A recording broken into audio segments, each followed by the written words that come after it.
Well, joining me now is Andrew Tate, whose videos have been viewed billions of times online, but he's been banned from pretty much every mainstream social media platform, including Twitter. Andrew Tate, welcome back to Piers Morgan Uncensored. Your take on this, I think, is quite interesting because you've been a victim of being, if victim's the right word, but you've been removed from social media platforms for your opinions. Elon Musk has dedicated himself, he says, to restoring free speech. Do you think that's going to include you, for example? I don't think it matters if it includes me or not. I think what's important is that free speech is the number one weapon against absolute tyranny. And although you cannot have complete free speech because then conversations completely break down into asinine insult fests, I do like the idea of the changing of the guard when it comes to control over information. Is it possible, Andrew Tate, to actually police something like Twitter, to be a platform for genuine free speech? Or is it so toxic and tribal now that whatever happens, before we had all the people on the right screaming away that they were being no platformed and so on. Now you've got all the people on the left screaming that they're being diminished in some way. It's very tribal, very toxic. Can Musk cut through that? And if so, how? Yeah, it's going to be extremely difficult. There's always going to be one group of people who are extremely unhappy, but I think that anybody who's perspicacious enough to understand the truth of what's been going on in the world recently will know that the left and their narratives have certainly been protected for a very long time. And the universe has swings and balances, and God often restores balance to the universe, and perhaps it might swing the other way for a while. I truthfully am a person who believes that all points of view are extremely important, because as soon as you block points of view, you have absolute tyranny. And in a way, it's sort of self-defeating, isn't it? Because you carried on getting huge attention. It was interesting to me that when you came on the show, for example, we've had, I think, nearly 6 million people have viewed the whole interview that we did, which is a huge number of people, certainly far higher than watched it on conventional television. So you have a whole world out there online which operates away from social media platforms. Yeah, I've been very, very successful in spite of them, but not many people can do that. I'm in a pretty unique position, but I think that everybody needs a voice to a degree, and social media platforms are now the most important platforms on the planet.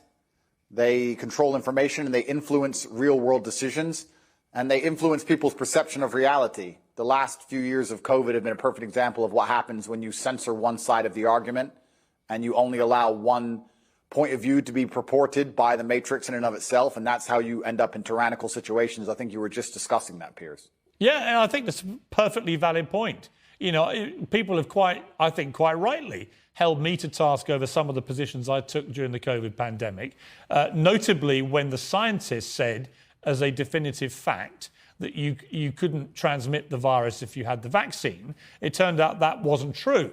And I based my observations on that supposed fact and said, right, well, in that case, if you refuse to be vaccinated, you shouldn't get the same rights as people who've been vaccinated. If it's true that if you're unjabbed, you can pass it on. It turned out, actually, there's not much difference whether you've been vaccinated or not. And at that point, I changed my mind.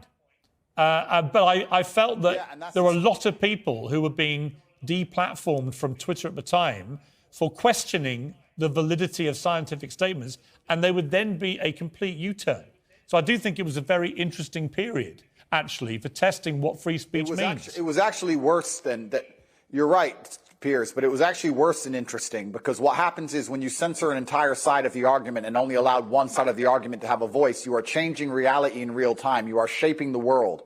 The only reason that scam continued as long as it did, and the only reason people didn't get to see their own parents get buried, and the only reason people sat and missed cancer appointments because they were scared of the common cold, was because they were censoring anybody who said anything contrary to the purported version of events that the mainstream media decided they want the entire world to swallow. It's beyond simply interesting, and it's beyond simply funny or coincidental. Yeah, I will challenge you on one thing. It's not the common cold, right? COVID-19 has killed 6.6 million people. It is one of the most deadly viruses, certainly of our lifetime. So it wasn't the common cold, but I do think it is completely justified for people to say we should be more cautious, I think, about accepting during fast-moving pandemics the word of scientists as being sacrosanct, because on a number of things, from the use of masks to the efficacy of vaccines in preventing transmission, they did massive U-turns.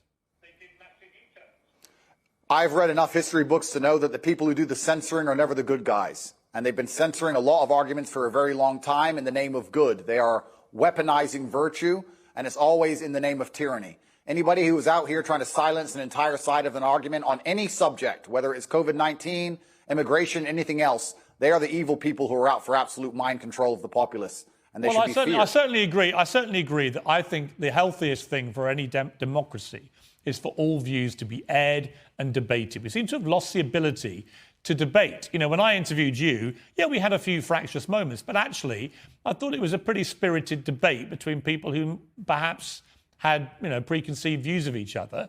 And I've got no problem interviewing you now about these because I think you have an interesting take on this stuff.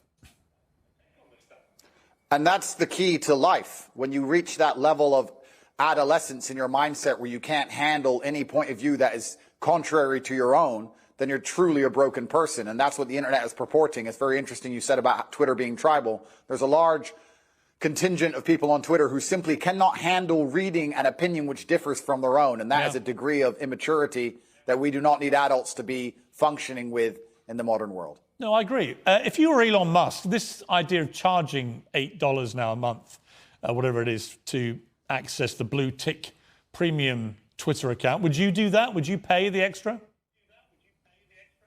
I think that social media companies for a very long time have lived in an absolute fantasy where they've printed money from thin air by charging people for pixels.